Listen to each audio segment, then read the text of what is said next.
So, good morning, students.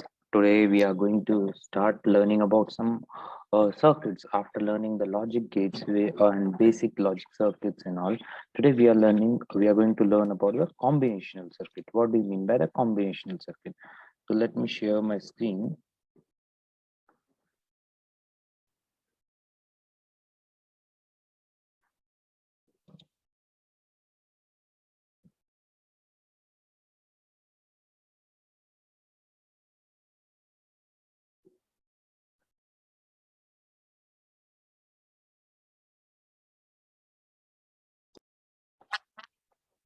Okay, so what do you mean by combinational circuit? So, first we'll see when multiple circuits of your will be combined, that will be called a combination circuit. So combination logic circuit is one in which the present state of the combination of the logic input decides the output. So whether it is high, the logic inputs at the present situation, whether the input is high or whether input is low, on the basis of that your output will be generated.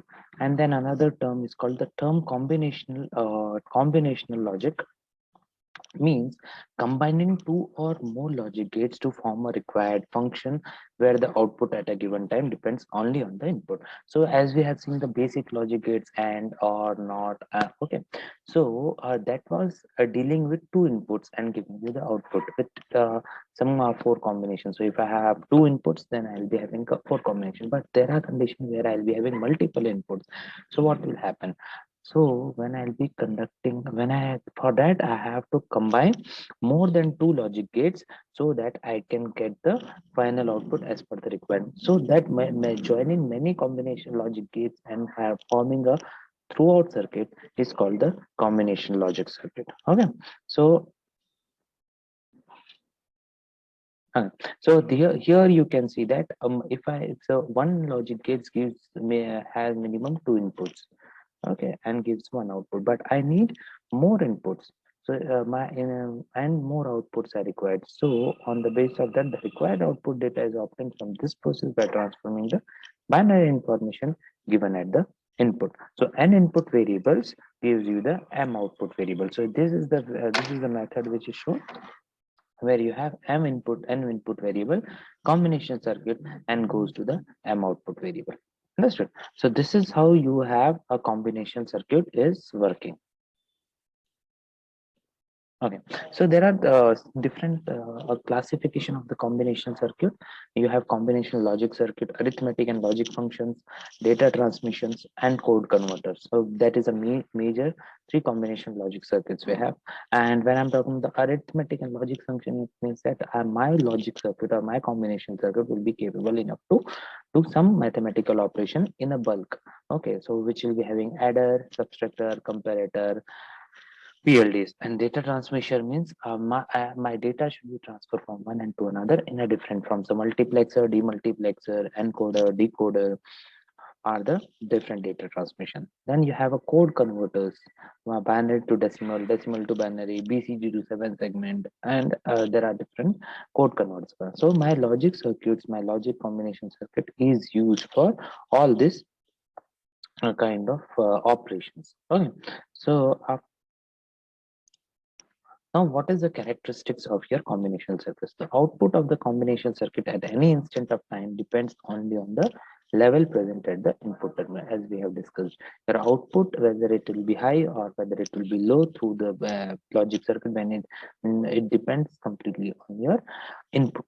Your input condition, whether your input condition is high and low, and the combination of your logic circuit gates.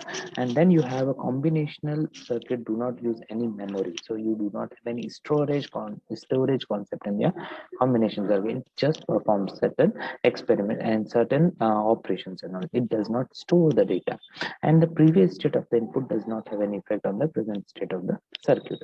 So if my previous state is low, then it does not have any impact on the my present circuit, like a flip flop and all it was having.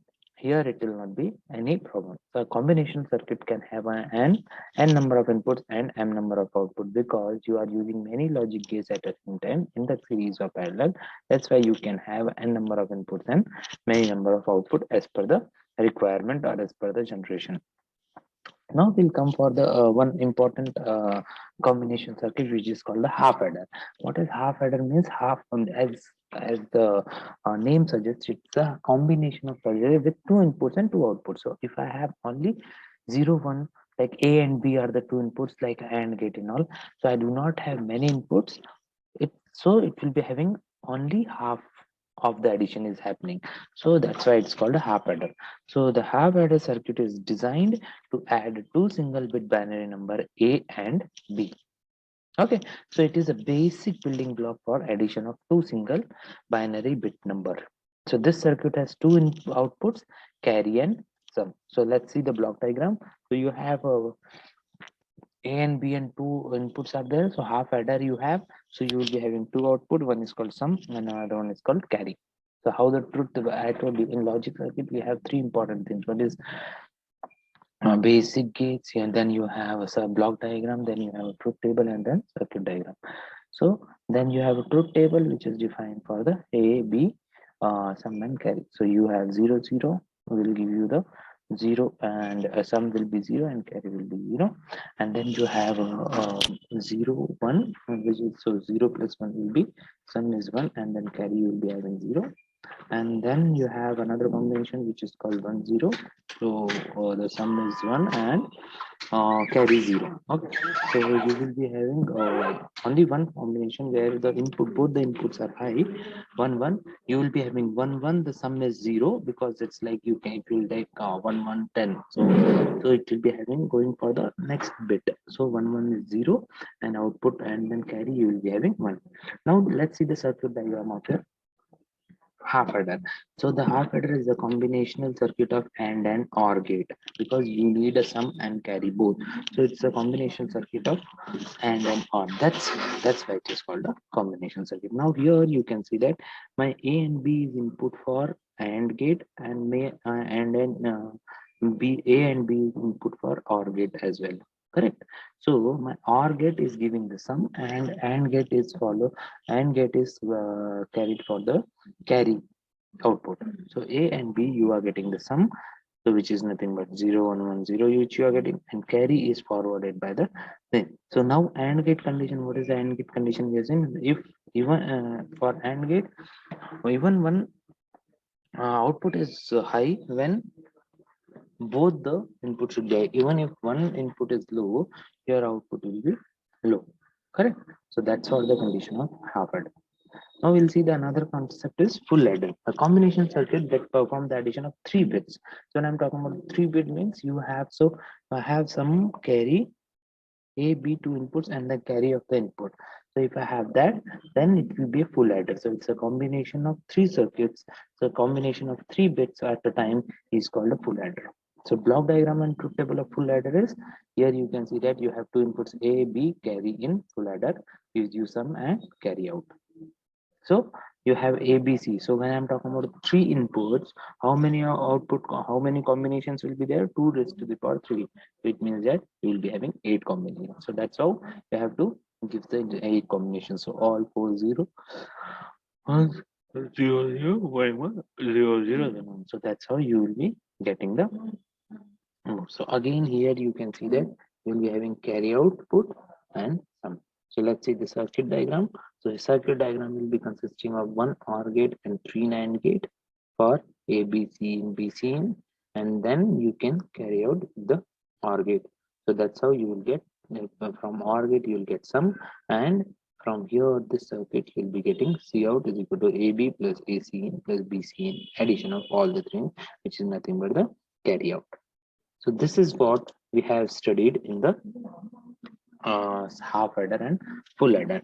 Now we have another concept called half subtractor. So half subtractor is a combination. Now addition we have done. So when it is subtraction, it is the concept of, again it will take the two inputs and two outputs will be there. The two outputs will be difference and borrow. So it produces the difference between the two binary bits at the input, and also produces output to indicate if a one has been borrowed. So it as we know that subtraction is, it will borrow from somewhere. So in the subtraction imaginary, A is called as my minuend, and B is called a subtetrahedron. Okay. So the circuit diagram, block diagram and all, this is the truth table where you will be having R and NAND as same as your half adder. Only thing is you will be having the complementation of A will be going to the AND gate. So you will get the borrow of your AND gate. So this is the truth table. You will be having 0 0 0 1 1 0 1 1, A minus B 0 1 1 0, and borrow your when it is required. So 0 minus 1, then you need a borrow. So you will be borrow will be having 1. Okay, here you don't need borrow, here you don't need borrow. Then last condition will be having full subtractor. A full subtractor is a combination circuit with 3 inputs A, B, C and 2 outputs D and C dash, same as your full adder. So A is minute, B is subtractant, and C is the borrow produced by the previous stage. So D is the difference between the difference output, and C dash is the borrow in output. So this is the truth table you will be having for your three full ladder subtractor. So A, B, C, you have the 8 conditions. So here you can see that whenever you have 0, 0 minus, when you are high, minusing low from high from low, you have to borrow the high inputs. Okay. So this is the circuit diagram which shows the full substructure where you will be having OR gate, 3 NAND gates, 3 AND gates, and then you will be having OR gates, and then one condition, one input will be in the NOT gate condition, similar just similar as the full ladder. Only thing is you will be having a complementation of A. So your difference will be A plus B plus C, whereas your C dash will be AC minus plus B. So this is where we'll stop. We have seen like we have half adder, full adder, half subtractor, full adder, 4 different type of combination circuit to which performed via basic mathematical operation or arithmetic operation. Next class we'll be seeing how the data can be transferred or the encoder decoder, how the data can be coded in the different forms. Okay, thank you.